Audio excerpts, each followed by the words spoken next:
The Galactic Confederation had made many mistakes throughout its 30,000-year history, but none quite as catastrophic as underestimating the small blue planet orbiting an unremarkable yellow star in the Outer Rim territories. Earth, as its inhabitants called it, had been marked for routine subjugation in the year 2387 by Confederation standards. The process was supposed to be simple, clinical, and, most importantly, quick. Admiral Vextar of the Zephyrian fleet stood on the bridge of his massive dreadnought, the Stellar Dominance, watching the primitive planet grow larger on the viewscreen.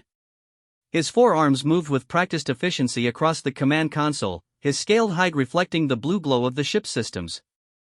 Around him, his crew of various species worked in synchronized harmony, preparing for what they believed would be another routine conquest.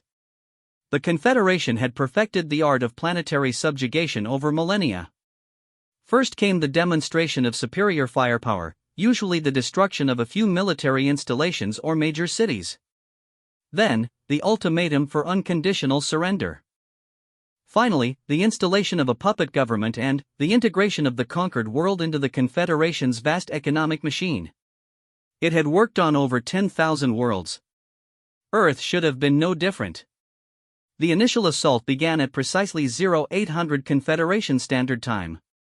Massive energy beams lanced down from orbit, targeting what their intelligence had identified as major military installations. The Pentagon, NORAD, various naval bases, and several key cities received the full attention of the Confederation's most advanced weapons systems. The beams carved through Earth's atmosphere like hot knives through butter, leaving molten craters where proud human structures once stood. Admiral Vextar watched the destruction with professional detachment.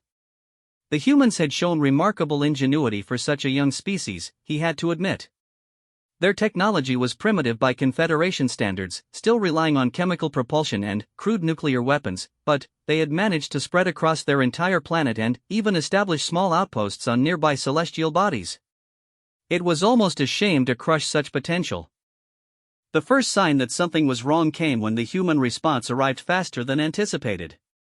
Instead of the expected panic and immediate surrender, Earth's remaining military forces launched a coordinated counterattack. Primitive missiles streaked up from hidden silos, their nuclear warheads detonating against the Confederation ship's shields in brilliant flashes of light. "Sir," reported Commander THYSS, his insectoid features clicking with concern, "the humans are showing unexpected resistance patterns. Their weapons, while primitive, are being deployed with remarkable tactical precision." Vextar's yellow eyes narrowed as he studied the tactical display. The humans were using their knowledge of their own planet's geography to their advantage, launching attacks from unexpected angles and utilizing the planet's magnetic field to mask their movements. It was clever, he had to admit, but ultimately futile. "Increase bombardment intensity," he ordered. "Target their population centers directly. Once they see the cost of resistance, they'll surrender quickly enough." But the humans did something no other species in Confederation history had ever done. Instead of surrendering as their cities burned, they fought harder. Emergency broadcasts from the planet's surface showed human leaders not pleading for mercy, but rallying their people for total war. The creatures actually seemed to become more dangerous when cornered. Dr. Elena Rodriguez stood in the ruins of what had been the International Space Station's mission control, now relocated to a bunker deep beneath the Colorado Mountains. Around her, the greatest minds of humanity worked frantically at computer terminals, analyzing every scrap of data they could gather about their attackers. The alien ships were magnificent, she had to admit, but they weren't invulnerable. "The energy signatures are consistent," she reported to the assembled military commanders via secure communication. "Their shields operate on a rotating frequency pattern. If we can synchronize our attacks to hit during the low cycle phases, we might be able to penetrate their defenses." General Harrison, his weathered face grim with determination, nodded slowly. "What do you need, Doctor?" "Time," Elena replied simply. "And every physicist, engineer, and mathematician we can find. We're going to reverse engineer their technology using nothing but the energy readings from their attacks." It was an impossible task. Humanity was trying to leapfrog thousands of years of technological development in a matter of days. But humans had always excelled at doing the impossible when their backs were against the wall. Meanwhile, on the Confederation flagship, Admiral Vextar was beginning to experience something he had never felt before in his 2 centuries of military service: doubt. The bombardment had been going on for 72 hours, and, while significant damage had been inflicted on the human population centers, the resistance was actually increasing. Admiral, Commander THYSS reported, his mandibles clicking with agitation, were detecting unusual energy buildups at 17 locations across the planet's surface. The patterns are unlike anything in our database. Before Vextar could respond, the first human weapon struck his flagship. It wasn't the crude nuclear device he expected, but something else entirely. The energy beam that lanced up from Earth's surface was almost elegant in its simplicity, but it punched through the stellar dominance's shields like they weren't there. Emergency klaxons blared across the bridge as damage reports flooded in. The humans had somehow managed to create a weapon that specifically targeted Confederation shield frequencies. It should have been impossible with their primitive technology. How? Vextar demanded, his forearms working furiously at his command console. How are they adapting so quickly? The answer came from an unexpected source. A human transmission, broadcast on frequencies the Confederation thought the primitives couldn't possibly know about, appeared on the main screen. A human female, her face streaked with dirt and exhaustion but her eyes blazing with defiance, looked directly at them. "My name is Dr. Elena Rodriguez," the human said calmly. "I want you to know that you made a critical error when you attacked us. You assumed that because our technology was primitive, we were primitive. But the same species that split the atom, that mapped the human genome, that sent probes to other star systems with chemical rockets, has spent the last 3 days learning everything about you." Vextar stared at the screen in disbelief.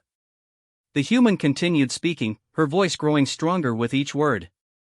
"We've analyzed your shield frequencies, your weapon signatures, your ship configurations. We know your formation patterns, your tactical preferences, your communication protocols. You gave us the greatest gift possible when you attacked us, a clear demonstration of your technology in action. And now we're going to show you what happens when humanity decides to go to war." The transmission cut off, but its effects were immediate. Across Earth's surface, weapons unlike anything in human history began to emerge from hidden installations. They were crude by Confederation standards, built with human materials and human engineering, but they incorporated principles that the humans had somehow extrapolated from observing the alien attack. More beams lanced up from the planet's surface, each one precisely calibrated to exploit weaknesses in Confederation technology.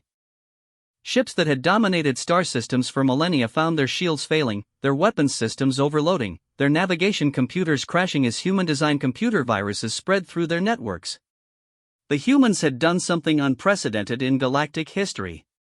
They had taken a technological disparity of thousands of years and closed it in less than a week through pure analytical brilliance and desperate innovation.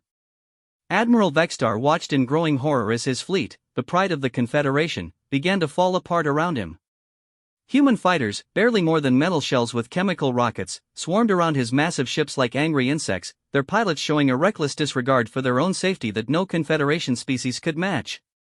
"Sir," Commander THYSS reported, his voice tight with disbelief, "the humans are using their own fighters as guided missiles. They're ramming our ships at full speed." Vextar's blood ran cold. No civilized species fought like that. No sane species fought like that. The humans were supposed to be a young race, barely out of their planetary cradle. They weren't supposed to be capable of this level of tactical innovation, this degree of sacrifice, this sheer bloody-minded determination to win at any cost. As the first Confederation dreadnought exploded in a brilliant fireball, its hull cracked open by a combination of human ingenuity and human fury, Admiral Vextar realized that the Galactic Confederation had made the gravest error in its long history. They hadn't tried to subjugate a primitive world. They had awakened something that should have been left alone. The battle for Earth raged for another 48 hours, but the outcome was no longer in doubt. The humans had turned their entire planet into a weapon, every factory retooled for war production, every laboratory focused on reverse engineering alien technology, every person united in a single purpose: to make the invaders pay for their mistake. When the last Confederation ship limped away from Earth's gravity well, damaged beyond repair and, carrying news of the impossible defeat, humanity was no longer the same species that had been attacked 6 days earlier. They had tasted the blood of their would-be conquerors, and they had found it to their liking. In the depths of the Colorado bunker, Dr. Elena Rodriguez looked up at the tactical display showing the retreating alien fleet. Her exhausted face broke into a smile that would have terrified any Confederation admiral who saw it. "Begin Phase 2, she said quietly into her communication device. "Track them home." The humans had just learned that they were not alone in the universe. They had also learned that the universe was full of enemies who thought Earth was weak. It was time to correct that misconception. The Galactic Confederation had ruled through fear for 30,000 years, but they had never encountered anything quite like the fear they felt when they received the first reports from the Earth expedition. An entire fleet, the most advanced in the Confederation Navy, had been destroyed by a species that still used chemical rockets. The Admiralty's emergency session lasted for 3 days as they tried to understand how such a thing was possible. The few survivors who made it back spoke of humans who fought like demons, who adapted to alien technology faster than any known species, who seemed to take a perverse pleasure in turning the Confederation's own weapons against them. But the real terror came when their long-range sensors detected something approaching from the direction of the Sol system. Something moving faster than any human ship should have been capable of, something that was broadcasting on Confederation frequencies with a message that sent chills through every military commander in the galaxy. "This is Admiral Elena Rodriguez of the Human Space Command. We're coming to return the favor." The galaxy was about to learn what happened when you tried to cage a species that had clawed its way to the top of the food chain on a death world. The Confederation had wanted to subjugate Earth. Now Earth was coming to subjugate them. The Zephyrian High Command had faced many challenges throughout their species' rise to prominence within the Galactic Confederation, but nothing had prepared them for the reports flooding in from their outer territories. 3 months had passed since the disastrous Earth expedition, and the humans had not been idle. Commander Kellex stood before the holographic display in the war room, his scaled hands trembling as he processed the latest intelligence reports. The humans had somehow managed to reverse engineer not just Confederation shield technology, but their faster-than-light travel systems as well. What should have taken centuries of research had been accomplished in mere weeks. "How is this possible?" demanded Supreme Admiral Threx, her 4 eyes focused intently on the tactical display. "No species develops this rapidly. It violates every principle of technological advancement we understand." Dr. Vorth, the Confederation's leading xenobiologist, cleared his throat nervously. He had spent the last month studying every available piece of data about human biology and psychology, and his findings were deeply disturbing. "Supreme Admiral," he began hesitantly, "I believe we fundamentally misunderstood the nature of this species. Humans evolved on what they call a death world, a planet where natural selection operated under extreme pressure. Their entire evolutionary history is one of overcoming impossible odds through adaptation and innovation." Threx's eyes narrowed. "Explain." "Their planet experiences regular mass extinction events, ice ages, asteroid impacts, supervolcanic eruptions. Any species that survived on Earth had to be incredibly adaptable. But, more than that, humans are persistence hunters. They evolved to chase prey across vast distances, never giving up, wearing down opponents through sheer determination." The doctor activated a holographic display showing human physiology. "Look at their biology. They can survive in almost any environment on their planet. They're omnivores, meaning they can extract energy from virtually any organic source. Their brains are wired for pattern recognition and problem-solving under extreme stress. And, most disturbing of all, they seem to actually perform better when facing impossible odds."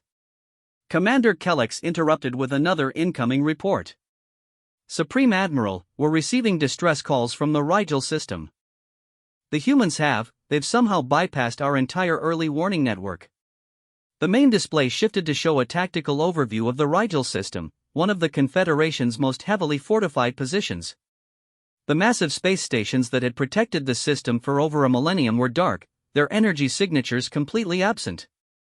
"They didn't destroy them," Kellex whispered in horror. "They captured them intact." Meanwhile, in the captured Rigel Command Center, Admiral Elena Rodriguez studied the vast holographic star chart with intense satisfaction. The facility was even more advanced than their projections had suggested. Banks of alien computers processed information at speeds that would have been unimaginable just months ago, and the humans were learning to use them all. "Report, Commander Park," Elena said to the young officer who had been instrumental in cracking the station's security systems. "All defensive platforms are under our control, Admiral," Commander Sarah Park replied, her fingers dancing across alien control surfaces with practiced ease. "We've also gained access to their strategic databases. The Confederation's military positions, fleet movements, technological specifications, it's all here." Elena smiled grimly. The humans had achieved in 3 months what military strategists said should have taken years. They had gone from defending their home planet to launching offensive operations across multiple star systems. But this was just the beginning. "What's our status on the reverse engineering projects?" she asked. Dr. James Chen, formerly of MIT and now humanity's leading expert on alien technology, looked up from his workstation. "Beyond our wildest expectations, Admiral. We've not only duplicated their shield and propulsion systems, but we've improved them. Human engineering principles, when applied to their base technologies, have resulted in systems that outperform the originals." "How so?" "The Confederation designs everything for longevity and stability. Their ships are built to last for centuries with minimal maintenance. But we design for maximum performance, even if it means shorter operational lifespans. A human-modified Confederation drive system can achieve speeds 30% higher than the original design." Elena nodded approvingly. It was perfectly human to take alien technology and immediately figure out how to make it more dangerous. "And our production capabilities?" "Earth's industrial capacity has been completely converted to military production. We're turning out modified Confederation technology at a rate that their projections say should be impossible. Every major corporation, every government, every research institution is working together for the first time in human history." Dr. Chen brought up another display showing ship construction statistics. "We're launching new vessels at a rate of 50 per day. They're crude by Confederation standards, but they're fast, heavily armed, and, most importantly, expendable." This was perhaps the most alien aspect of human warfare from the Confederation's perspective. Every other species in the galaxy viewed their military vessels as precious resources, carefully protected and preserved. Humans built ships expecting them to be destroyed and simply made more. The communication system activated, and the face of Captain Marcus Webb appeared on the screen. He was commanding the first human deep strike mission into Confederation territory, and his grin was predatory. "Admiral, we've completed reconnaissance of the Altair system. Their defenses are impressive, but they're designed to repel conventional attacks. I don't think they're prepared for human tactics." "Elaborate, Captain." "They've positioned their defense platforms to create overlapping fields of fire against approaching fleets. Classic military doctrine. But we're not approaching as a fleet. My ships are going to come in dark, using the system's asteroid field for cover, and each one is going to ram a different target simultaneously." Elena raised an eyebrow. Even by human standards, it was an audacious plan. "Casualties?" "Total. But we'll take out their entire defensive network in one strike. The follow-up fleet will have clear access to their shipyards." This was the reality of human warfare that the Confederation couldn't comprehend.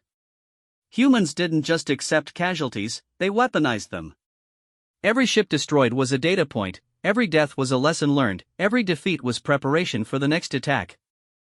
Back in the Confederation war room, the reports were becoming increasingly desperate.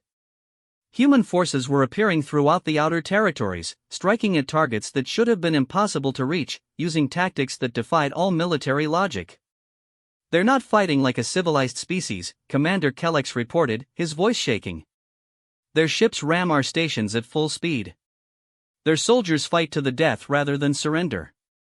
They turn our own defensive systems against us within hours of capturing them." Supreme Admiral Threx studied the tactical displays with growing dread. Red markers indicated human activity, and they were spreading like a plague across the outer rim. Each marker represented not just a military defeat, but a complete collapse of Confederation authority in that system. What are their objectives? She demanded. What do they want? Dr. Vorth cleared his throat again. Based on their communication intercepts and behavioral patterns, I believe their objective is quite simple, Supreme Admiral. They want to demonstrate that attacking Earth was a mistake. They want the entire galaxy to fear them. That's impossible. No species can dominate the entire Confederation. We have 10,000 member worlds, fleets numbering in the millions of ships. With respect, Supreme Admiral, I don't think they want to conquer us. I think they want to break us. Humans seem to understand something about warfare that we've forgotten in our thousands of years of civilized conflict, the psychological component. The doctor activated another display, this one showing communication intercepts from human forces. Listen to this message they've been broadcasting on all frequencies. This is the Human Space Command. We are not here to conquer your worlds or enslave your people. We are here to teach you what happens when you threaten Earth. Every ship you send against us, we will capture or destroy. Every world that supports attacks on humanity will burn. We will not stop until every species in this galaxy understands that Earth is not to be touched. Threx felt something she had never experienced in her long military career, genuine fear. Not fear of death or defeat, but fear of something alien and incomprehensible. The humans weren't fighting for territory or resources. They were fighting to establish a reputation. They're turning warfare into a form of communication, Dr. Vorth continued. Every victory sends a message. Every brutal tactic spreads fear.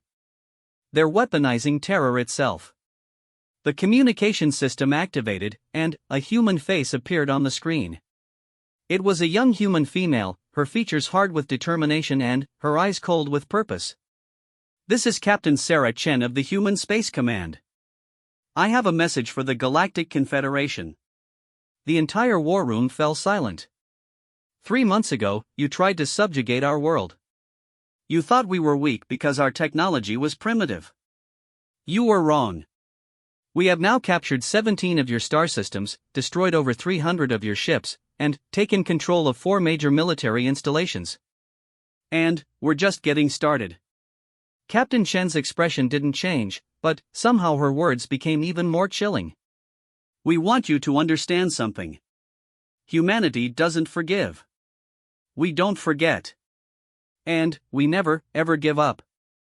You've awakened something that your galaxy has never seen before, and now you're going to live with the consequences. The transmission ended, leaving the Confederation leadership in stunned silence. Commander Kellex finally spoke, his voice barely above a whisper. Supreme Admiral, what are your orders? Threx stared at the tactical display, watching the red markers continue to spread across their territory like a malignant growth. For the first time in 30,000 years, the Galactic Confederation faced an enemy that didn't just want to win. They wanted to teach the galaxy what fear meant. Begin evacuation of all non-essential personnel from the outer territories, she ordered finally. And send a message to the Inner Council. Tell them we need to discuss terms. The word hung in the air like a death sentence. The mighty Galactic Confederation, masters of 10,000 worlds, was ready to negotiate with a species that had been spaceflight capable for less than a century. But, as the human ships continued their relentless advance through Confederation space, one thing became clear to every species watching the conflict: the galaxy would never be the same again. Humanity had arrived, and they had brought hell with them.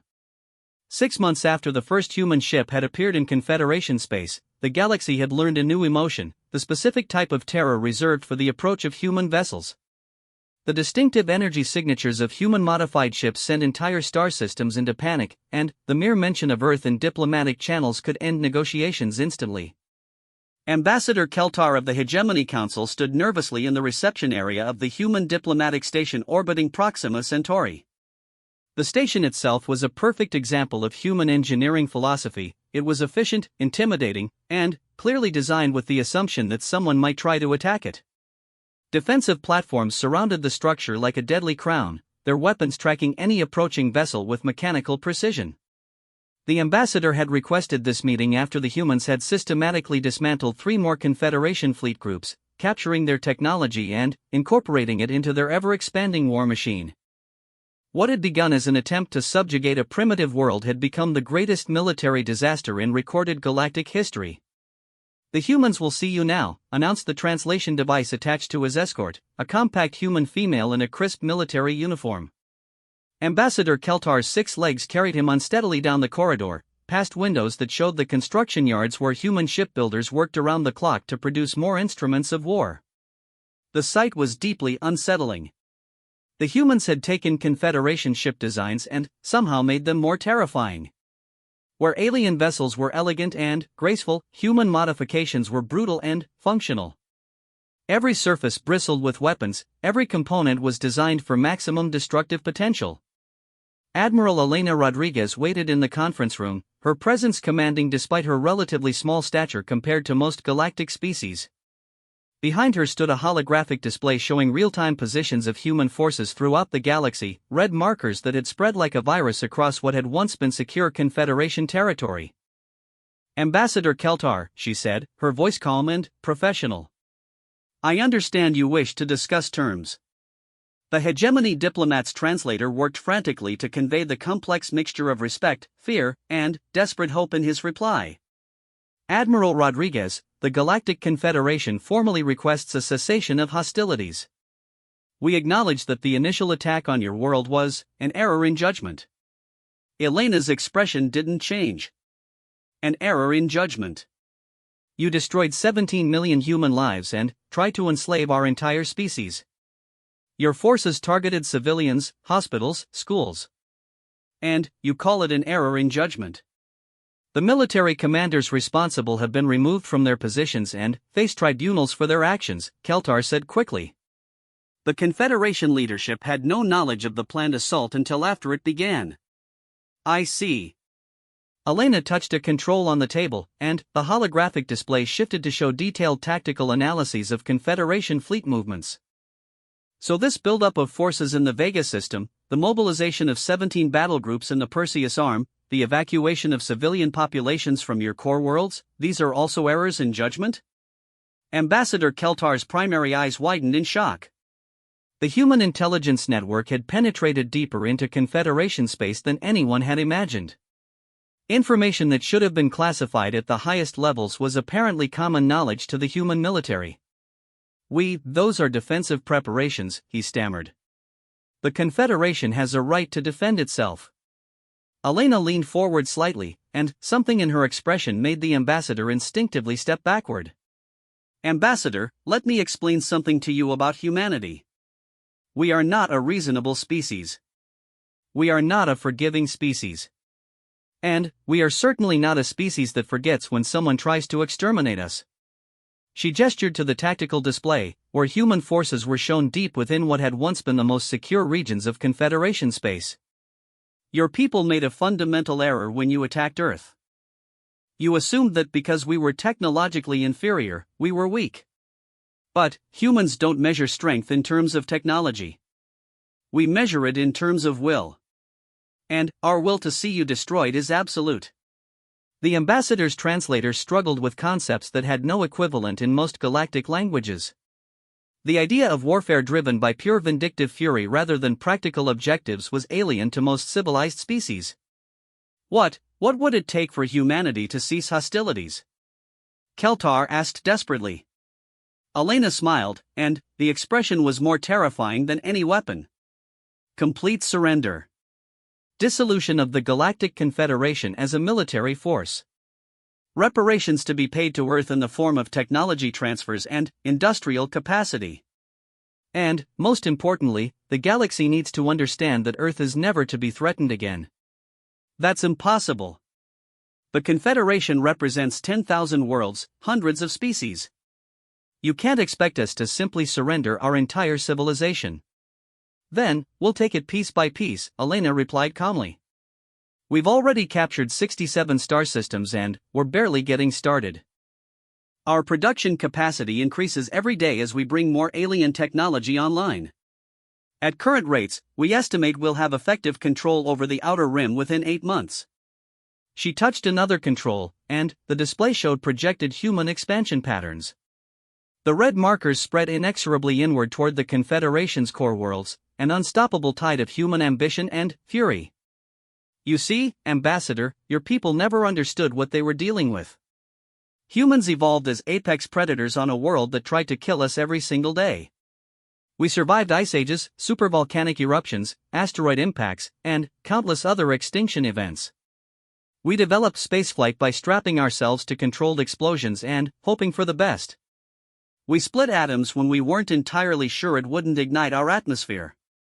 Elena stood and walked to the window, looking out at the construction yards where human workers labored to build more ships. And, when you attacked us, you gave us the one thing that could unite our entire species, a common enemy. Every human disagreement, every political division, every cultural conflict, all of it disappeared the moment your ships opened fire on our cities. You created something that had never existed before in human history, a unified human war machine with a single purpose. The ambassador followed her gaze to the shipyards, where massive vessels took shape with frightening speed. Each ship was larger than the last, incorporating lessons learned from captured Confederation technology and human innovation. We call them Retribution-class vessels, Elena explained conversationally. Each one carries enough firepower to sterilize a planet's surface. We're building them faster than your species can comprehend. Yesterday we launched 23. Today it will be 26. Tomorrow, who knows? Keltar's breathing apparatus worked frantically as panic set in. Admiral, surely there must be some way to reach an accommodation. The Confederation has resources, technology, knowledge that could benefit humanity. We could be allies instead of enemies. Elena turned back to him, and her expression was almost pitying. Ambassador, let me tell you a story.